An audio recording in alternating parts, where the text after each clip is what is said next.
Okay, ang kaibahan nito sa electric, pag sa gas engine, mapapansin nyo, ang sa electric kasi dito nakasentro lang yung yung wheel, no? Dito sa gas engine, ito todo natin dito sa left. So isasagad nyo yung mga tornilyo nyo dyan. Ayan, oh, nasa dulo. Ayan. And then yung gagawin yung ang lalagyan nyo ng belt ay dun sa small wheel dun sa loob, sa inner. Yung dalawang lalagyanan dyan. Ito, kahit hindi mo na ito gamitin. Okay, yung dalawang small wheel. Okay. And then, dito ka mag-a-adjust ng tension ng belt. So, tandaan nyo to, ha. Okay, dito, ito yung belt, ito yung engine. Dito sa left side, mapapansin nyo, meron butas dito. Dito ka maglalagay. Kasi makikuha mo yan sa trial and error para makuha mo yung right tension, no? So, inangat ko ng konti dito. Almost agad din siya sa baba. Pero, ayan, no? Nag-adjust ako dito para makuha ko yung exact tension ng belt, no? Dito naman sa kanan, okay, tignan natin sa kanan, ha.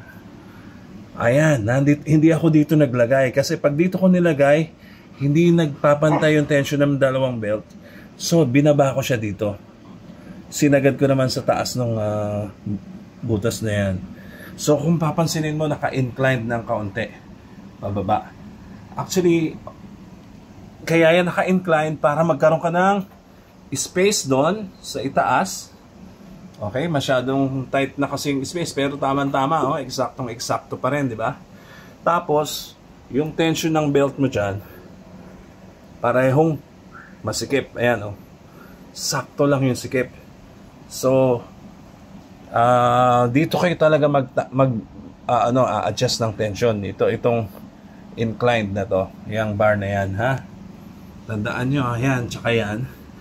Tsaka pag isisikipan nyo na, kailangan daganan nyo to para ihilahin nyo yung belt para magpantay yung tension. So, tandaan nyo rin, nakasagad dyan sa left. Okay? Ayan, dun sa loob ng frame. So, ganyan. Make sure, huwag kayo mag-iiwan ng loose na tornilyo. Kailangan, sakto yung mga sikip niyan. Okay? Dapat saktong-sakto. Kung dapat pareho yan dun, sa likod, yung tornilyo dito, tsaka tornilyo doon, pareho dapat. Ganun din dito, no?